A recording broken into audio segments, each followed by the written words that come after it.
Good afternoon, everybody. I almost forgot to turn my video back on. Good afternoon, everybody. Welcome back to Mythgard in Middle-earth. I am Corey Olsen, the Tolkien professor, joined always by my friend Grifflet, who is really enjoying looking at the night sky here in northern Dunland. Grifflet is particularly struck by the view from this particular hill right behind what's his name's camp, Guto or whatever his name is. How on this, from over here, you look this direction and you can see that Dunlending watchtower, right? And you can see how, they've built it up with, obviously their stones are not very well set. They have to have those, the wooden layers in between there and everything, all the way up to the top. And then the outline of Osdunhoth, on this other mountain over here. I love how you can just see the shadow of Osdunhoth against the stars. So much huger and more elaborate, and really cool. So yeah, just looking at the two of them. Of course, there's the there's the Big Dipper in between, right? Which is put in the northern sky as a threat to Morgoth and his servants, right? So that, of course, makes the perfection of the tableau. Thinking of the small little runty tower, crude runty tower here, and the comparatively small, petty, like the Dragon Clan dupe of the traitor wizard Saruman, right, who was hanging out over there in that watchtower, and the much more powerful enemies that are lurking in Osdunhoth, right? But it doesn't matter. Above them all circles the Big Dipper, which is this sign of the wrath of the Valar to come. So kind of cool scene here from behind Guto's tent. All right, so welcome. Thanks for joining me here today, Grifflet. It's time for us to get moving here sooner or later. Actually, though, before I do, I just wanted to say a quick thank you. Thanks to everybody who joined me at my webathon last weekend. You guys were great. Really wonderful crowd all the way through until late at the night. Of course, I was streaming until about 1:30 in the morning. At the end of a long day of many different shows and presentations and discussions and classes and things. So thank you for those of you who joined me for some or all of my 13 and a half hours of broadcast last Saturday. The webathon was great fun and a wonderful success. And thank you, of course, especially to everybody who contributed to our fundraising campaign. We did great. We ended up raising over $53,000 during our fundraising campaign, which broke our old record by like $10,000. It was absolutely stunning. So thank you guys so much. Druid's Fire, glad you could join us. That was fun. So anyway, so thanks everybody for all that you did, and the fundraiser was great, and we are really looking forward to continuing with another awesome year. So our fiscal year doesn't end until July 31st, so we still have, but we're we're almost at 90% of all the money we need to raise for the whole year already here, and it's October, right? So that is just absolutely awesome. So thank you for your support for Signum and its programs. Oh, hey, look, boy, such a clear night. There's Orion rising right over there. Look at Orion looming up. There's his belt. You can just see it. The huntsman down, looming over. They're pointing down towards southern Dunland. Really cool. Anyway, okay. Yeah, Rosie says she hasn't recovered and she was just watching. Rosie, I have to admit, I've been pretty tired all week this week because it wasn't just the webathon itself. I was prepping for the webathon last week and was up pretty late for several nights in a row before the webathon. So I've been trying to sleep. Oh, and on that subject, I should also say my ability to recuperate from the campaign in the Webathon has been a little inhibited by the fact that I'm having construction going on in my house this week. We're doing flooring up two flights away. But if you hear thumping and loud thudding noises from the background here, don't be alarmed. It's just people driving nails into hardwood upstairs. So there we go. Anyway, okay. But let's see. So we had just liberated that watchtower, helping Edain do that. So let's talk to Guto here and see what he has in mind. Many foul things dwell in the shadows. I fear wolves will be the least of our troubles. Well, yeah, that's certainly true. Dragons are the most of your troubles here. Okay, so you followed the map this far, but you have not yet come upon the Dragon Clan. Okay, according to the map, there's a rallying point just here, or perhaps a little to the south. Will I scout around and see if I can find it? It seems this map is not perfectly accurate. Okay, so I'm supposed to scout, look for the Dragon Clan's rallying point, and don't let them see me. Hey, stealthy. I can do that. Okay. Get stealthy, Grifflet.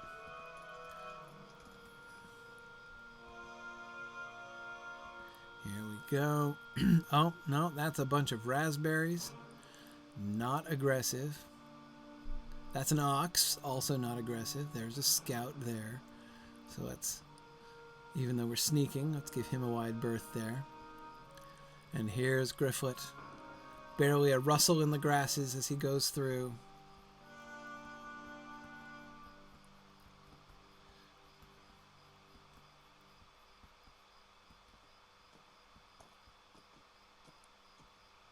Okay, well, I see the camp.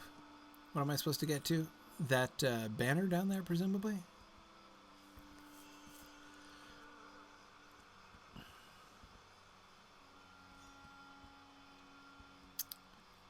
Okay, we're sneaking.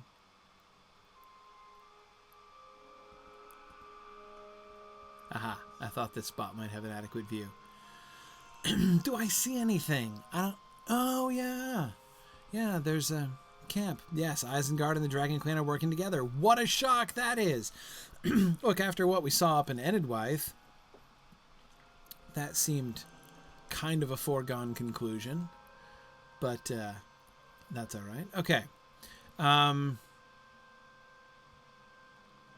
are we? Okay. We have to go back to Guto. Sneaking back to Guto and his encampment. You just had to go over the next rise there, Guto. River-dwelling ox on the hill. Another river-dwelling ox who has apparently lost his way.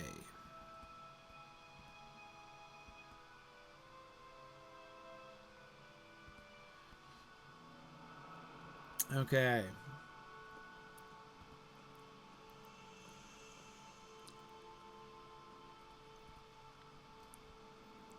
Yeah, thank you, Melindrian. So far, actually, the construction has gone really well. This project has gone much more smoothly than most house refurbishment projects I have been a part of has gone. So that's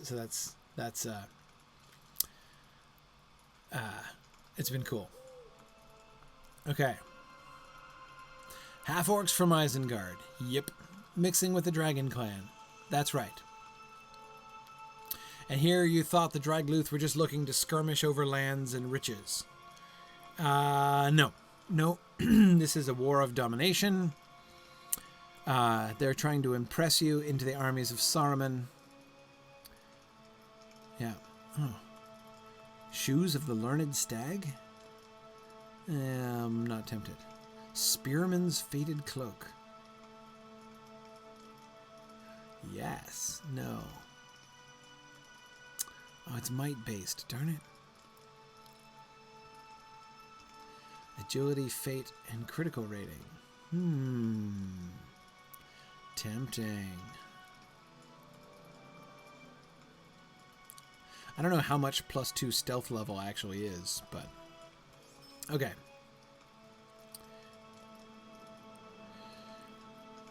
All right, what do you have for us, Tuatmith Guto? have been destroyed.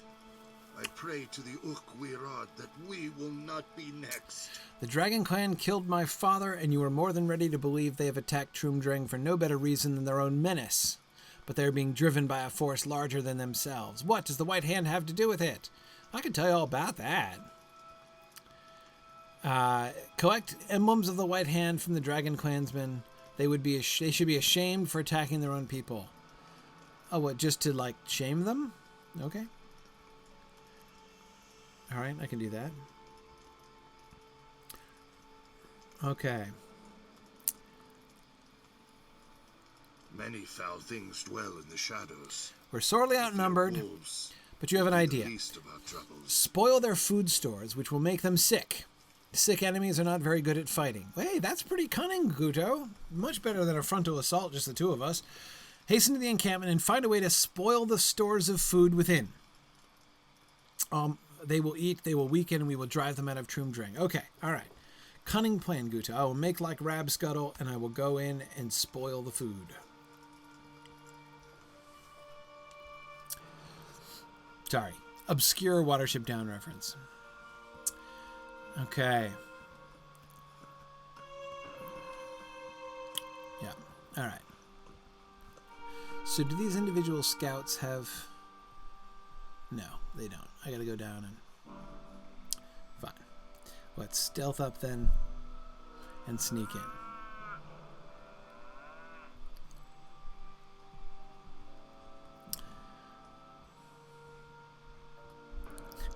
Phil asks the very good question: what kind of kind of shows would a learned stag wear? That's a great question. I can't really answer that question.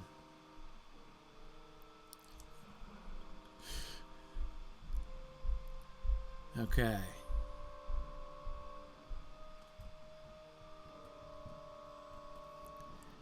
Let's see, do I have to attack you? Yes, I do. Maybe, okay, so here's an improvement I would like to suggest. I think that burglars should be able to pickpocket quest items. And I think, what's more, I think that I should get a bonus. I think I should get a bonus. Like, you should get like a deed for completing a quest by burgling the symbols, and like when you're trying to do an item collection quest, like getting a drop. Instead of killing them all, you should be able to pick their pockets, and you should get a deed if you manage to do that, like without killing anybody. Wouldn't that be cool? I think it'd be cool.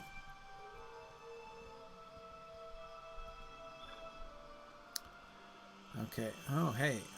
I've discovered the White Hand outpost. Oh, there's stores up there.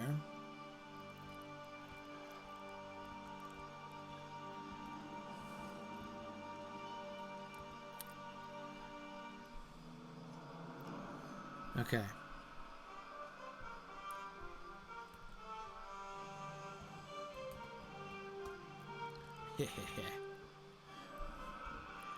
All right. Ha! I destroyed the food store before you could attack me. I can barely reach your ankles from here. But that's okay. I'm still going to take you down. Haha. Whoa. Dude, you are in my personal space. Okay. Like that is your corpse is in my personal space. Alright, that was great. Good job, Griffith. Let's see. Okay. Oh, hang on. There's a corpse down here. Gotta loot the corpse.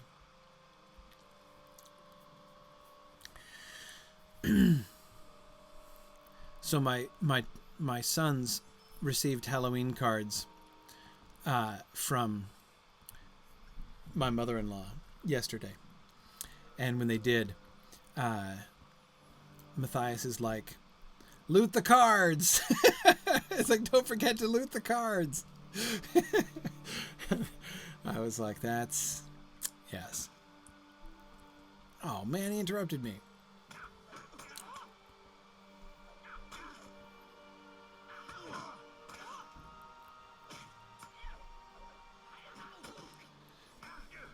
Oh, yeah?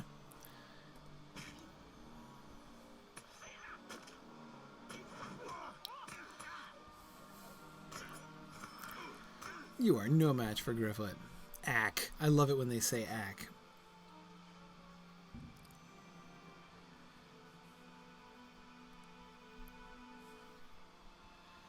Okay.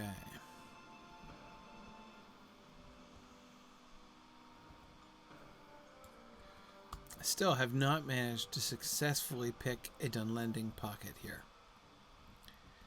Let's see what we can do.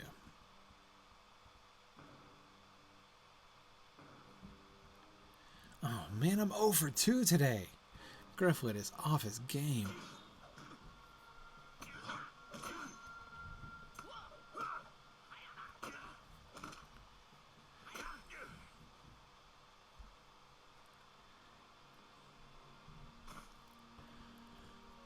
Okay. There are food stores all over the place down here. Overlooked this one. Oop. Overlooked you too.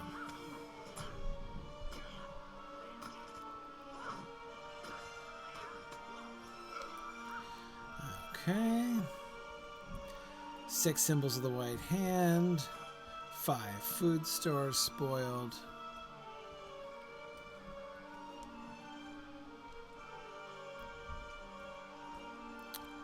Let's see. Hi there, Dunlending. I'm just going to burgle you. Yes!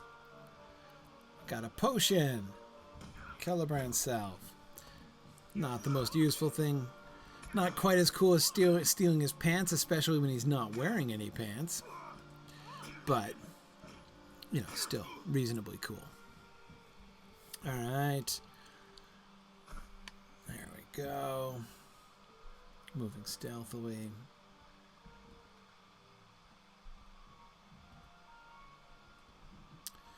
Dragon Clan Betrayer is an ambivalent kind of name, right? I mean, is there a double negative there? Like, he's a betrayer for being in the Dragon Clan, right? But to call him a Dragon Clan betrayer makes it sound like he's going to betray the Dragon Clan, which presumably is not his plan, but...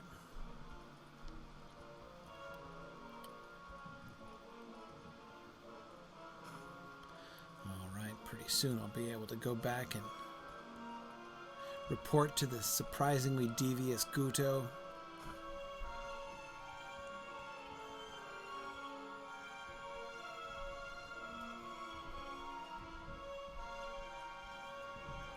Oh. No food stores up here. There's some more. Alright. And yeah, I agree, Phil.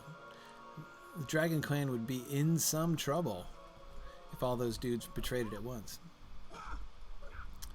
Oh, man. Gonna fight you both at once? Fine. Didn't realize they're dealing with a new and buffed up Grifflet who's 3 levels ahead of you now. Right?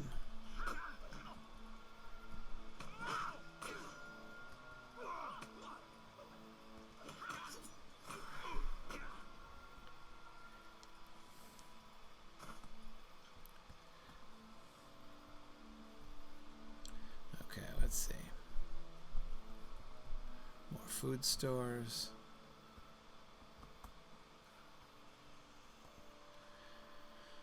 I can go back to the other side of the gate there. Go back into stealth, Grifflet.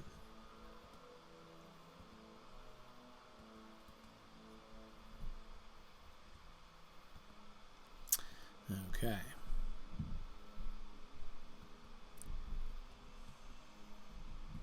Any lore questions today? While on collection and, you know, this kind of quest. It's a good time to talk about lore questions. Any lore questions you guys have? Anything you've been thinking about?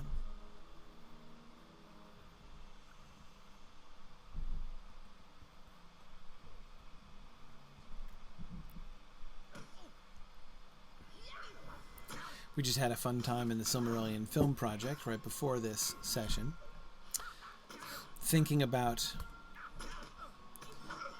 lots of things. Young Luthien, thinking about like, well, what Doriath was like before the orcs came. We're having this, the most perplexing part was thinking about the fact that, oh wow, you detected me further away than I thought you would. How like we have to do the work that Tolkien never did really finish doing, which was to backfit Thranduil into the story of Beleriand, into the First Age, because he's a Sindar.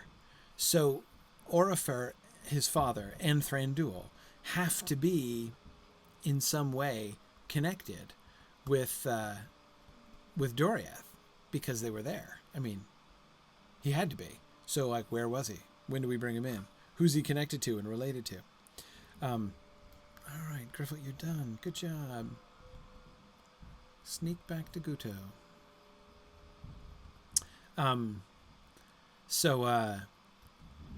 Yeah, because it was a really interesting question.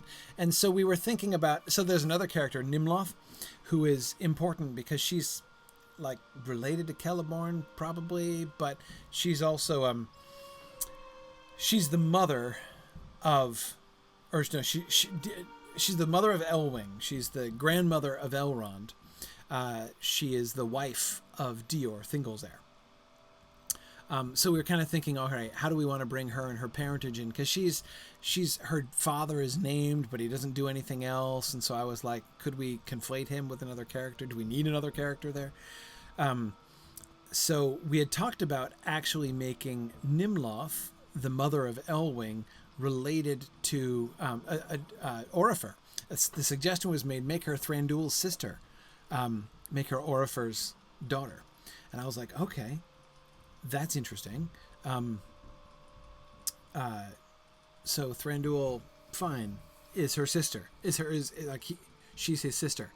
But then I worked it out, and I came to an alarming conclusion. Or rather, I made an alarming realization of what the consequences of that would be. Anyway, okay. We have proof that Isengard is involved. Well, okay, but who did you need to convince? Yourself? Okay, you relish the thought of humiliating sick half-orcs in the Dragon Clan. Okay. Let's prepare to fight them. So now the frontal assault? Yeah, good plan. Good plan. Many foul things dwell in the shadows. They're ready to be defeated. Wolves will be the least of our troubles. Okay, let's drive them away, Guto. I'm ready to fight, but I'm not sure you and I can just frontal assault these people. Angered by the attacks orchestrated by the Dragon Clan, and seemingly the armies of Isengard as well, Guto plans to take matters into his own hands. Yeah. Oh, Phil, great question. I'll come back to that in a second. Let me finish my Thranduil ramblings now that I started them. Your grandfather might stand in the way of an open attack, but it must be done. Okay, so we're just going to ignore your grandfather, which I pretty much figured was your plan. This is not the time for caution, even though it's just the two of us. So, like, since I'm a halfling, technically 1.5 of us. Oh, what did you hear, Guto? Someone approaches. Hey, it's the guy whose butt I've kicked twice now. Peace, Guto of Hlantaren. And me, Griffith of a distant land. Hey, you can't see me. Speak quickly before my fists decide not to listen. So, you didn't even bring a weapon on your solo frontal assault? The dragon has broken their trust? Oh dear.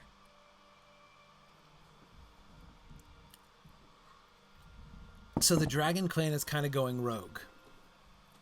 That's what I'm getting here.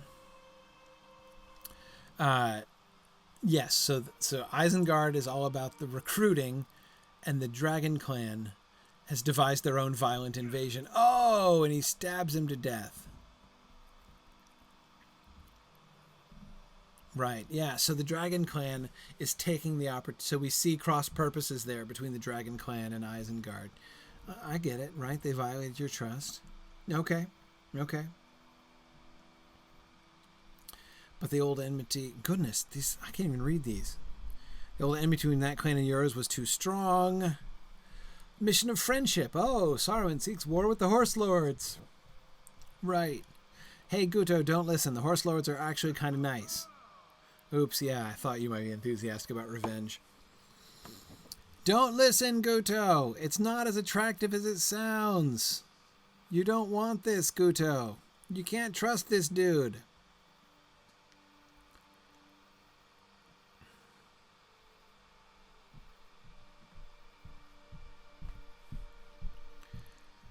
I accept your generous invitation. Oh, dear. No. Do not listen. I'm still stealthed. Hey, your grandson causing trouble. You do not trust this man. No, we don't. Dealings with the White Hand. Absolutely, yes. This emissary comes to treat with you. Don't listen, Guto. Yeah, neither Guto nor Elder. Come on, Riegon. What? Nothing yet, my dear. I would like to hear why Guto... What brings the White Hand fellow?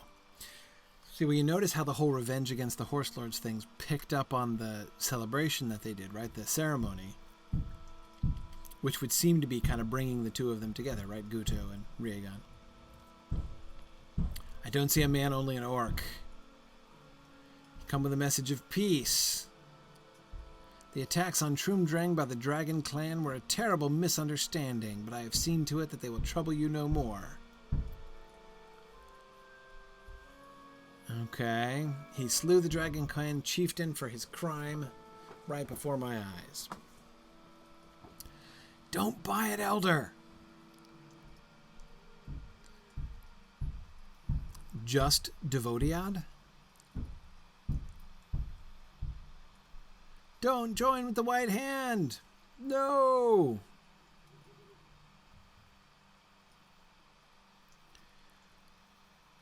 Why would Isengard wish to wage war against Rohan? Yeah, why? Oh yeah, to help us win back. It's a very selfless act on his part. Yeah. Sure, Saruman wants war to help his dear neighbors, the poor misplaced men of Dunland. That's right. Saruman is kind and good. Why did we never see it before? That's right. Yeah, you mock him. Good luck with your generous war, well-spoken stranger. Come on, Guto, smarten up. Our clan will never be great again. Come on, Elaine, try to talk some sense into that guy. Phew. You understand Guto's vision, right? To see the Stag Clan glorious. Don't compromise the integrity of your people. That's right. You're the Elder. I'm so glad you're the Elder. It was a disconcerting meeting with the servant of Isengard. You didn't like the look of him? No way. Hey, happy to tip you off to the fact that that guy is obviously bad news. Yeah, exactly, Phil. Why would you not make an ally of somebody who just killed an ally? Okay. Wait, so where do I go? I don't have to go back up to Guto, do I? No, because he ran off and I don't know where he is. Oh, there he is. Pacing around. Okay.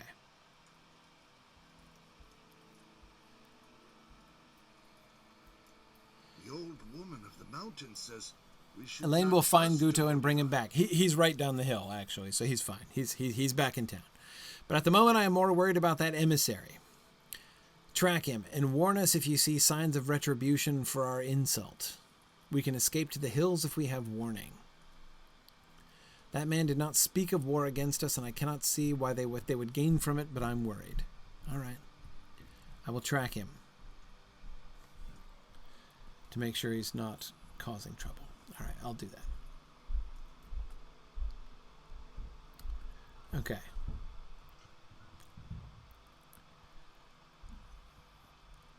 All right. So, Thranduil. The consequence of making Nimloth, the mother of Elwing, the sister of Thranduil, which, you know, is kind of a fun connection. But then I realized that Legolas would be 2 generations higher up the family tree than Elrond. And I was like, I can't deal with that. It would make Elrond would be Legolas's first cousin twice removed.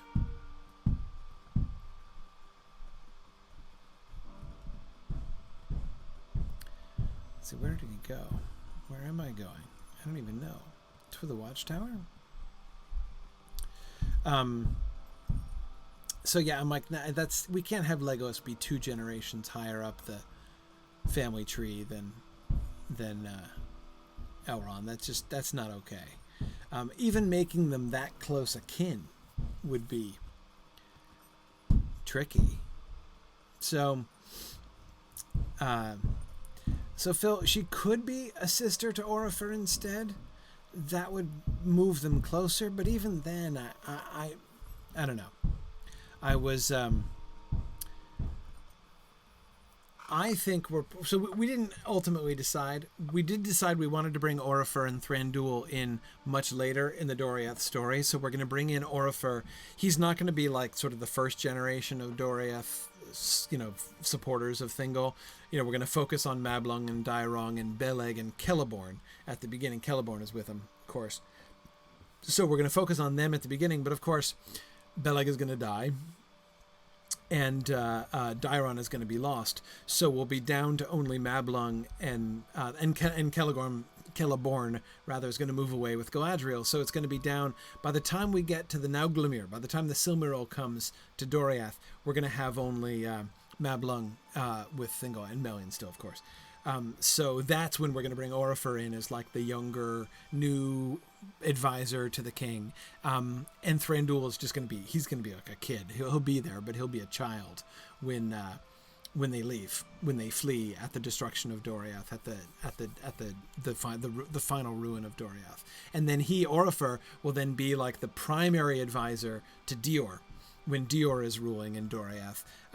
Because then Mablung is dead. Thingol's dead, Melian leaves, so it's only going to be Dior. So we'll have Orifer then be with Dior there at the very end, and then when Dior dies, Orifer and Thranduil leave. But see, this also explains, remember, how Thranduil, the king of Mirkwood, distrusts dwarves, right? He'll be there, like, so he'll be a child and involved in the dwarvish invasion and everything, so it'll be cool. So anyways, so that's what we decided about Orifer and Thranduil, which I thought was really fun. That was part of this morning's conversation. All right. What do I want? Is this the same White Hand envoy that I met up in Enidwaith? In Llanowch? My friends in Lantaran are the troublemakers. You came the wrong way if you wanted to pick a fight with Isengard. The act of retribution is behind you. Oh no! Lantaran was attacked! Hurry back! Go, Grifflet, ride like the wind! Speaking of destruction, says Jesse, yeah. Oh no! Lantaran! So, hang on a second, what was that other question?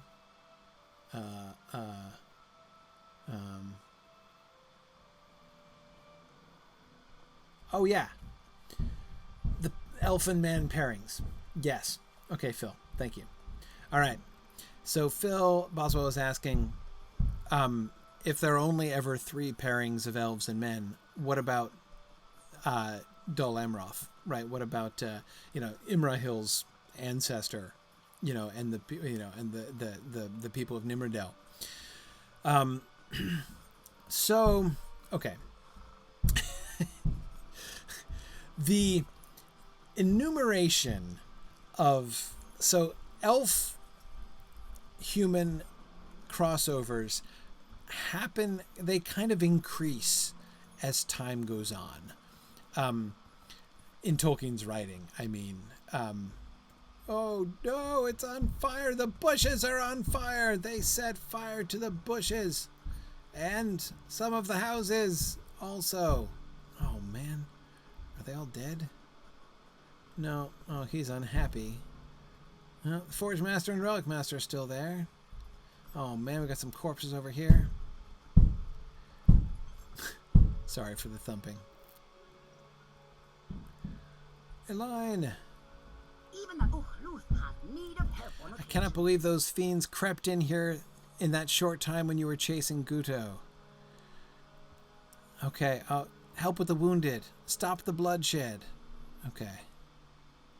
I will heal wounded villagers.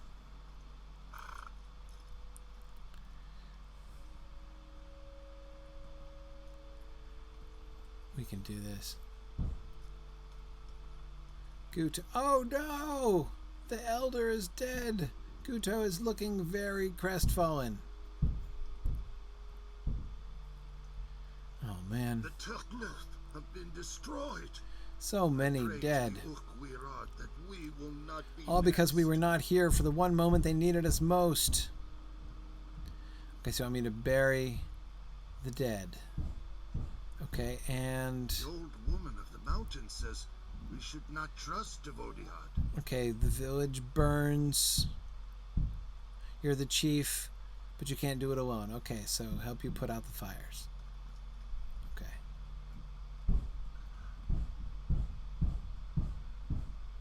Oh wait, I gotta get water. Okay. Alright, I'm healing folks. First, let's tend to the wounded. Or maybe first I should put out the fires. Come to think of it. Hang on. We'll bury the dead, but clearly I think the fires are the most urgent things here, right? It drums in the deep, Tony. Yes, sorry. That's yes. This is the opposite of drums in the deep. Here I got drums on the heights. They're up on this. I'm in the basement and they're up on the second floor, so. All right. I've got a bucket. I'm putting out the fires. Oh. I dampened the flames of the bushes? Come on, I had to think that that bush was the least urgent fire in town.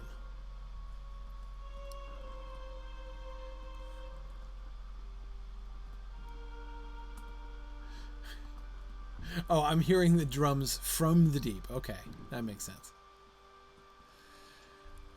All right, I gotta help put out the elder's hut. Poor Elder Riegan. Never lived to realize that the Rohirrim aren't as bad as he thinks. Okay, Guto, I don't think I did all that much, but I will help to save the next hut. Meanwhile, elf-human matches. So,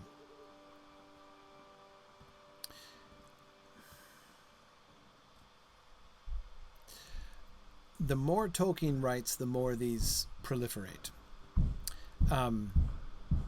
Originally, there are only two.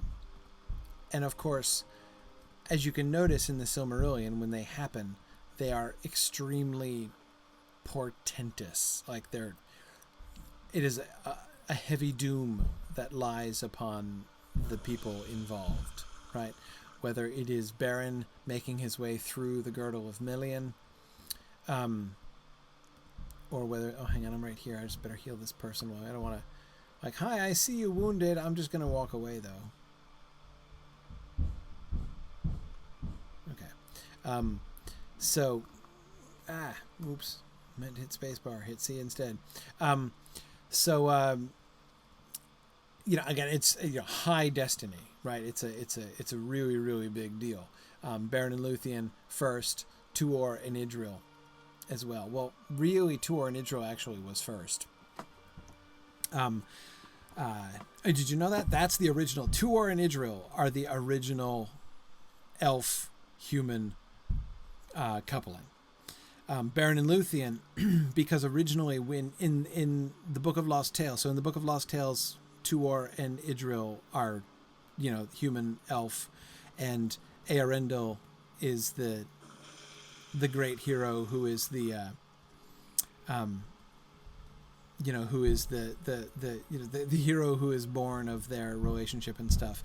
And there's even in the Book of Lost Tales, especially when they talk about Eärendil,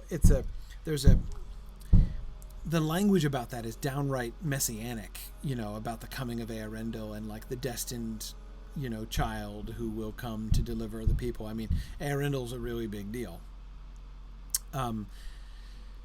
Even a bigger deal than he is in the later stories, though he's not a big deal in the same way that he is in the later stories. But anyway, I'm going to bury the dead now. So that's the original. Whereas Beren and Luthien, in the Book of Lost Tales, Beren is not human. Beren's an elf. So it's still a kind of a Romeo and Juliet sort of situation. They're like two people from warring houses, but it's not a cross-racial thing. So again, the original human elf match is Tuor and Idril. Then he shifts the Beren and Luthien story and discovers that the Beren and Luthien story really is an elf-human relationship kind of story. So that's where we end up with that. So first Idril and Tuor. Then we had one. Then we get two, right? And we stick with two for a really long time. And notice how even when we get two, they come back together again, right? So we've got, Elwing, who is the result of the one, and Eärendil, who is the result of the other, and they marry each other so that the houses of the half-elven are combined so that Elrond, uniquely, is the only one who has both elves and men in his ancestry. I know he has a twin brother, Elros, but not at the time I'm talking about. In the early conceptions, Elros is a later conception. He had just thought of Elros before he started writing The Lord of the Rings. Anyway, so then eventually we're going to get Aragorn and Arwen, though that's a fairly late in the game thing too. And they recapitulate the Beren and Luthien theme, and so they become the third. So he makes a big deal about this as the third ever match. But then he keeps kind of putting in other things, right? Putting in, bringing in other relationships, putting elvish blood in the people of Dol Amroth, right? Which was, certainly not part of the central original conception. Pine Leaf, the fact that his twin was a later conception. The way it works out, it's really cool, actually. The problem was Tolkien loved Elrond. I mean, Elrond was a really, really central figure.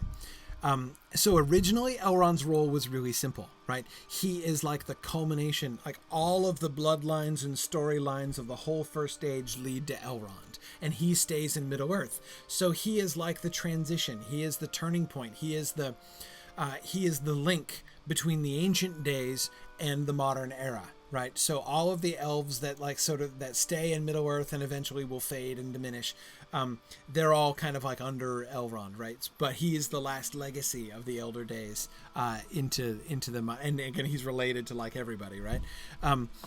So Elrond was that really pivotal role. Then after he'd already worked that stuff out in the early Silmarillion materials, then he invents the Numenor story, okay?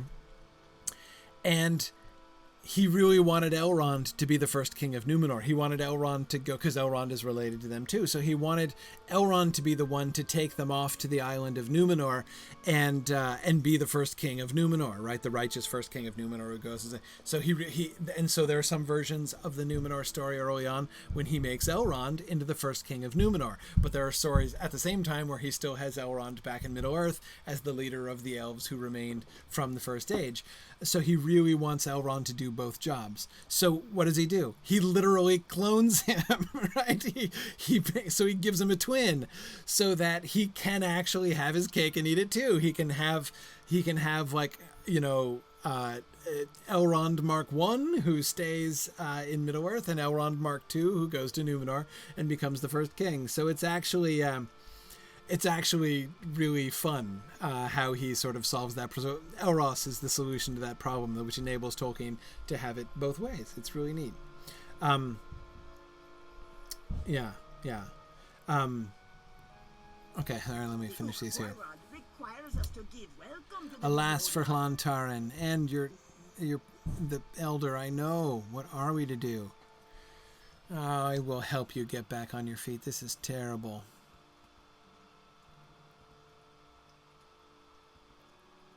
Oh no, Blodwyn died? Wait a second. I didn't see... Oh, there she is. Oh no. Oh man, we brought her up from the farm and she had survived and taken refuge here, and then she gets killed here? That's terrible. Oh man. Right after we talked her into, like... I hope she's now at peace. Yeah, I know, but... I mean, if we talked her into, like, there's something to live for, and... now the elder, will bury him last.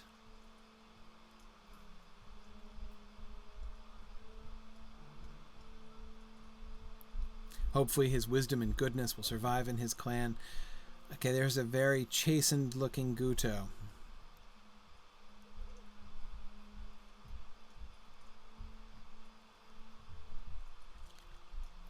Yes, totally. Conquer yourself, Guto. Leather bracers of the gentle stag. Really. Hlantarin jacket.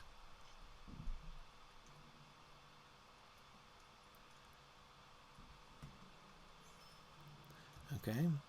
And this was a terrible thing that happened. We must move forward. We hope we can have revenge. Woohoo! Level 70. Yeah. Okay.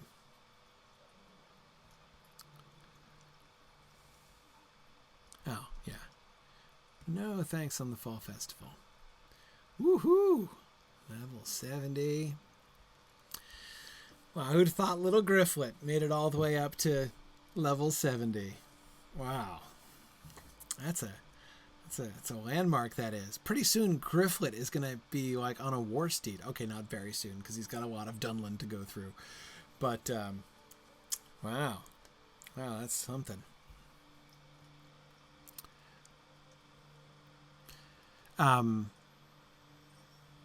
You were wrong to trust the words of strangers over those of your grandfather. That's right. You try to be more like him. That's just what you should do. Let's see. Might and vitality.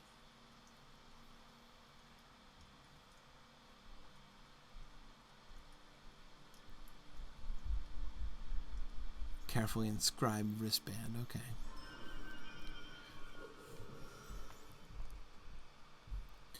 All right. What do we do? How can I help, Guto? Many foul things dwell in the shadows. Wreak revenge upon the emissary of Saruman. Gladly. I will do that. Do not speak the names of evil things, for you will call them. I will defeat half-orcs at the White Hand encampment, yes. The old woman of the mountain says we should not trust Devodian. Many of the men of the town were taken. Oh, free the prisoners from their cages. Will do. Line, do you have anything for me? No, you're good? Okay. All right. Okay, place is still on fire, but that's all right.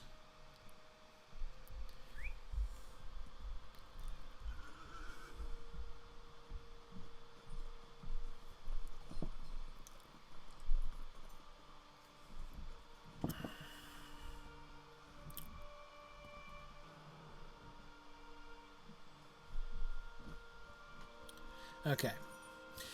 So, all right. Anyway, so back to the question about the elf-human marriages. So, oops.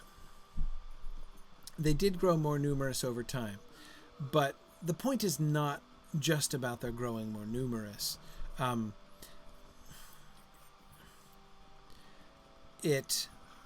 They became, in a sense, less significant. Again, like the first time elves and humans got together, it was in order to like conceive the like elvish messiah, basically, who was Eärendil. It was that big of a deal. Then Beren and Luthien get together, and that's still Beren and Luthien's relationship is obviously still a huge deal. But anyway, it's still not quite as portentous as it originally was with Tuor and Idril. Let's see, better sneak it from here, Grifflet. So then it kind of winds down over time till we get to Prince Imrahil, essentially, who's sort of the bottom of that particular line. The least portentous of all of all of the matches or potential matches between elves and men in the history of Middle-earth. What we hear of happening there in Dol Amroth is the least significant. Okay, here we are. Start up here.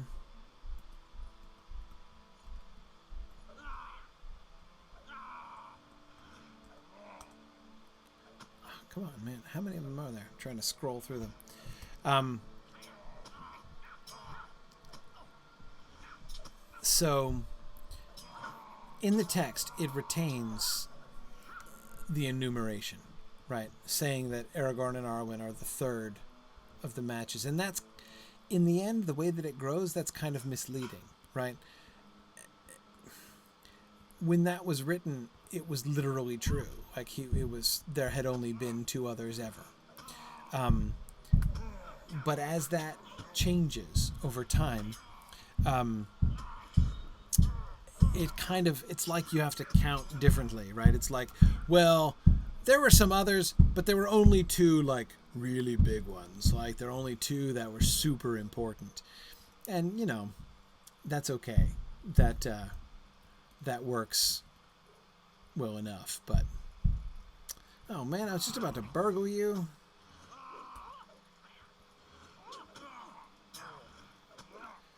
Hey, but I am now 4 levels higher than you guys, so just you guys watch out.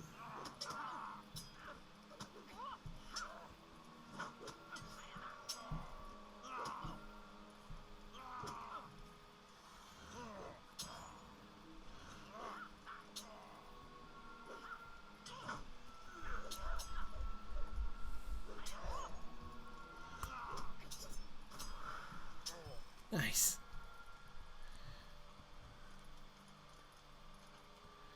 Okay. Hey, you would kick your way out of here in time, man. But in the meantime, let me just give you a hand. There you go. You're welcome.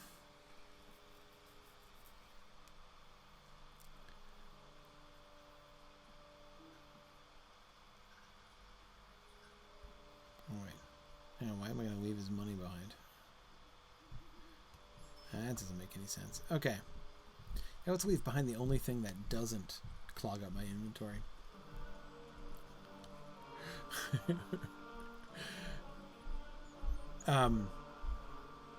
Oh yeah, sorry. The thumping noise for those of you who came late. Yeah, construction. It's the flooring guys upstairs in my house. Speaking of which, I need to... I apologize for the fact that the flooring guys both led to me starting a little later than normal. I had to go up and check in with them between some filming here. Another potion I just burgled. And it also means I'm going to have to leave on time because I need to check in with them again before I head off to pick up my kids. So I gotta make sure I don't stay late today, but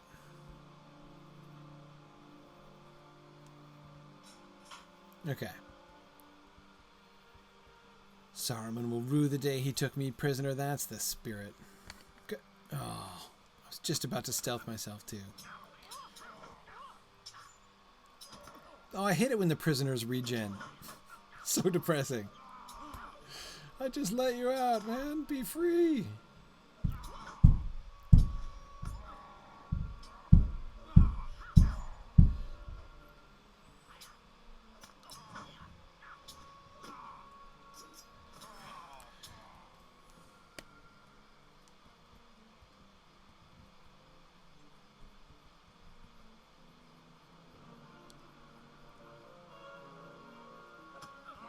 Oh well. Okay, half-orc invaders. Half-orc invader with a really pretty nice mail coat. Ooh, what's the insignia on your chest, half-orc? Oh, it's a white hand, of course. I just couldn't see it. It's a white hand on top of a... It's just like a leather plating, or is that another design? Stop doing the baseball swing thing.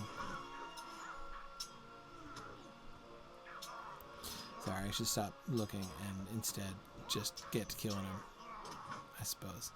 Ooh, what's on your belt buckle? It's ornate, but I can't really tell. Okay. Better heal yourself, Grifflet. Come on now.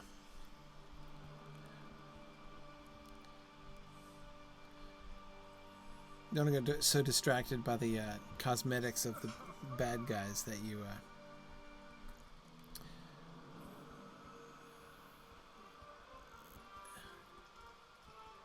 you know, shame Kiriana here.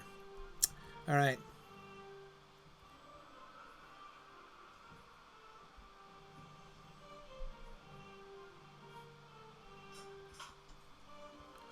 Yes, return to Hlontaran. I need one more, right? How many half-orcs do I need? 6. 4 more after this. Okay.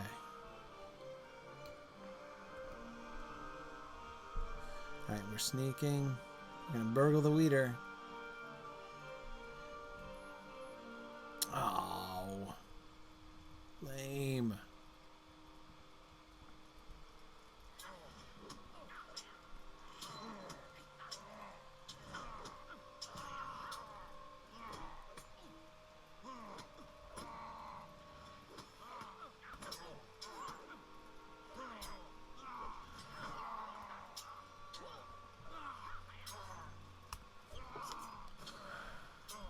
Okay.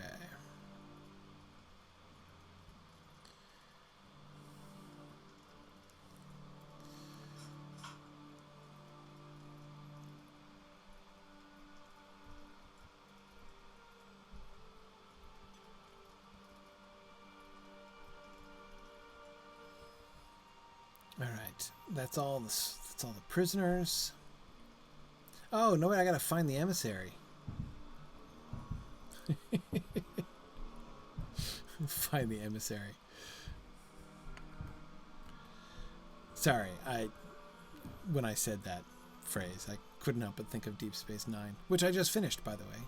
Star Trek fans, I talked about this during the Star Trek show in the Webathon, that I had gotten up to the final 7-part or 10-part, whatever it is, conclusion of Deep Space Nine, but I hadn't done it because I was putting it off because I didn't want Deep Space Nine to end because it's my favorite Star Trek. But I did after the Webathon. That was one thing I did over the weekend, like Sunday and Monday.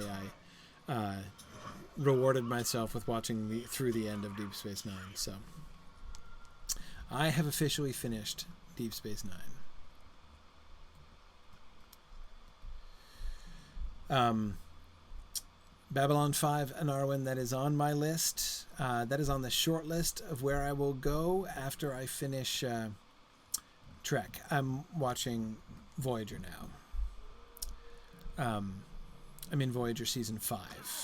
which is what I'm finishing. And Voyager has gotten really good. Season 5 is really good. Season 4 was astoundingly good.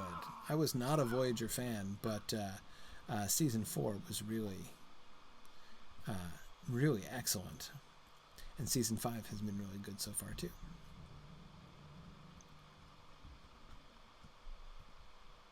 Here, Envoy, how about I just take...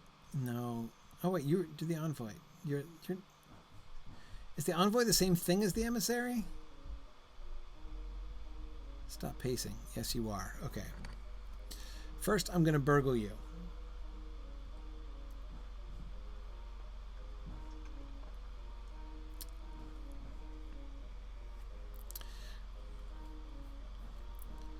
Oh, and yes, Tug McGill, thank you for reminding me. So, for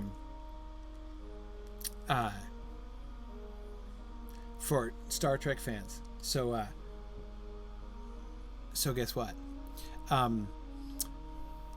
Mythmoot, this coming year, we are going to have Mark Okrand, the writer of the Klingon language, is coming to Mythmoot this coming year. What did I get? Nothing? Oh, come on. Lame. Anyway, yeah, so the inventor of Klingon is coming to speak at Mythmoot this year. So if you come to Mythmoot, then you can join Mark Okrand for a Klingon language seminar. It's going to be awesome. I am excited to learn some more Klingon. There will be no gach served, but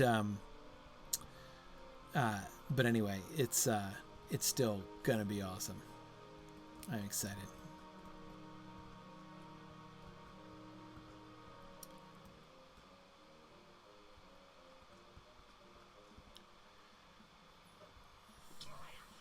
Okay.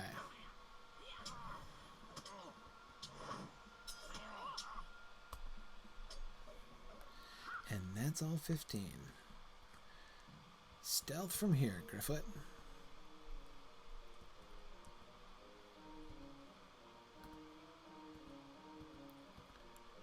Okay. Oh, so Owen, Mythmoot, when Mark Okrand is coming, that is... Oh, I got out of stealth just for leaving the cave? Come on now.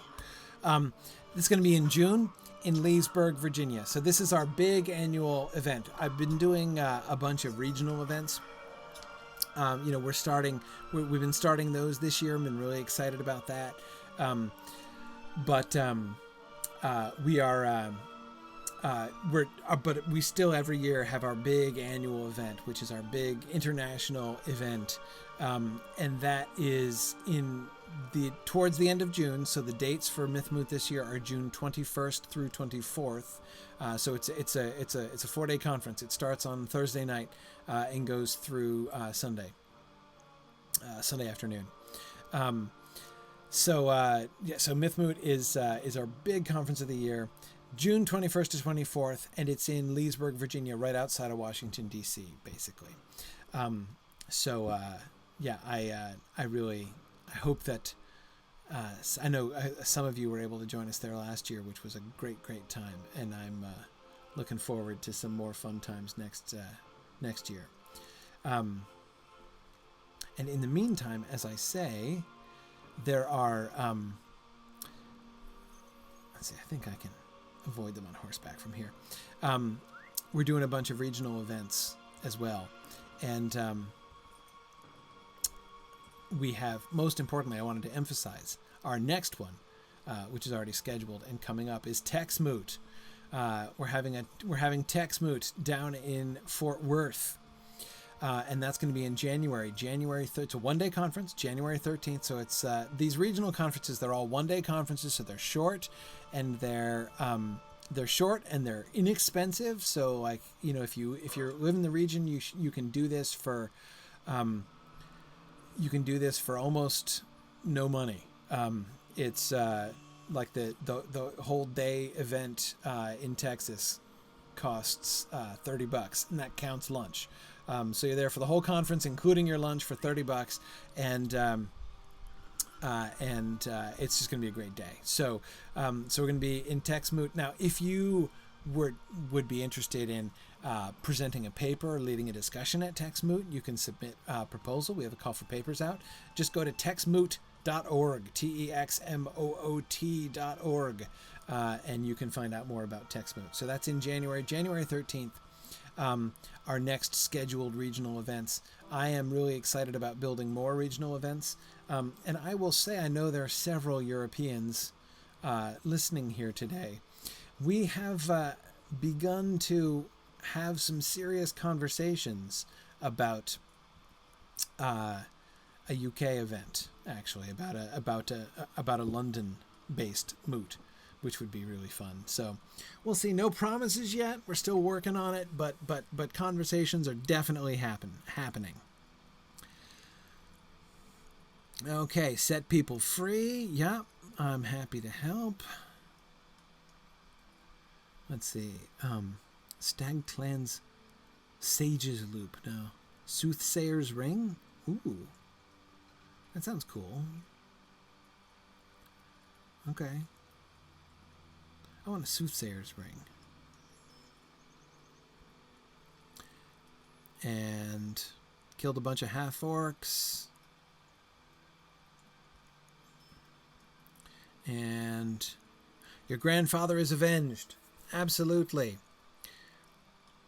We were not always friends, but that has changed. Aw, thanks, Guto. I hope that, Chief Guto, you will grow to be a wise king of the Stag Clan and see it return to the glory that you always hoped.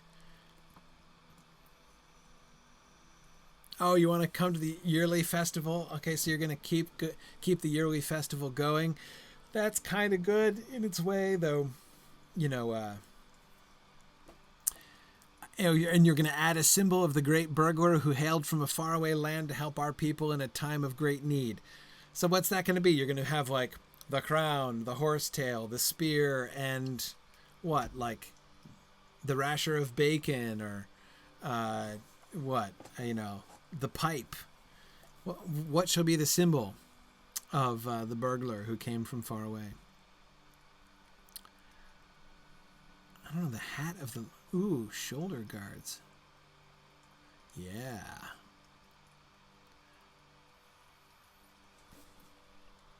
Hang on a second.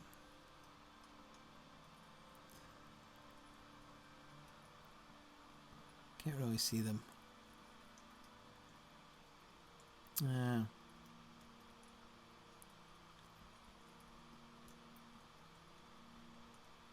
Oh, well, that doesn't help now, does it? Because my head is covered up. Oh well.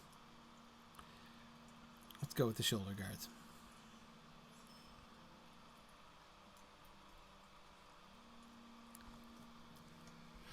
Ooh, a Sweden moot. Scandinavia moot would be really fun. I mean, I'm Norwegian myself, so I still have family in Norway, actually. It would be really fun to get up to Scandinavia. That would be cool. But yeah, I mean, I don't know. You're right, Sam. I don't know how many people we could get. But also keep in mind, when we're talking about regional moots, these things are not, like, designed to be huge. Like, they don't have to be. Don't imagine these things when we're doing a regional event. It's not like a mega conference, right? Mythmoot's pretty big. We have triple digits show up at Mythmoot, but for our regional events, like 25 or 30 is a really good turnout for a regional event. It's not about bringing in hordes and hordes of people. It's about giving an opportunity for people who live in the region to, like, get connected and have the opportunity of having that day where they can all come together and have these awesome discussions and hear awesome talks and things. But also, of course, beginning to build some community and make some connections among, like-minded people in that area. So yeah, it's definitely quality, not quantity. Exactly. Okay, from Trumdreng to Galtrev. As long as the sun shines, you are welcome here. Thank you. I have the look of one who is growing ready to leave. I want to thank you for all you have done. Hey, you're welcome. Galtrev is the largest village in Dunland, not far to the southeast. I doubt you will encounter any folk of the Karu Luth if you venture there. but surely you will want to stop there as you make your way through Dunland. I'll miss you too, Elaine. I hope that you and Guto do all right here. I'm not going to go to the Bone Vales, though. Okay. I'm going to say goodbye to Elaine and Guto. Bye, guys. Glad to help you guys, but I'm going to head down to Galtrev now. Grifflet is going to quite do the full completionist Dunland. But we'll follow the thread. So, Bragier, where am I supposed to... Am I just supposed to meet him? There are many things you can do in Trumdring to earn the favor of its people. I did. We were good. We got through the whole story. Meet Halberd outside Galtrev. Okay, fine. All right.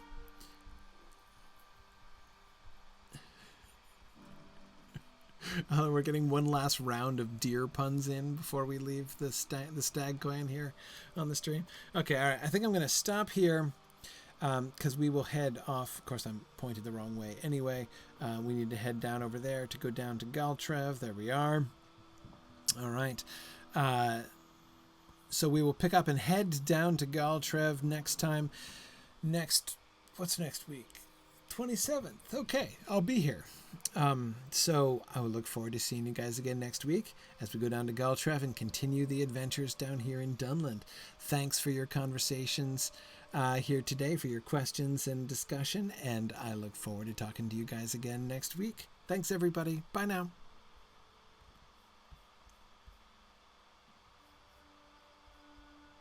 Thanks for joining in on my rambles around Standing Stone's brilliant digital adaptation of Tolkien's world. If you enjoy these adventures, please consider supporting this and other entertaining educational programming by donating at signumuniversity.org/fund.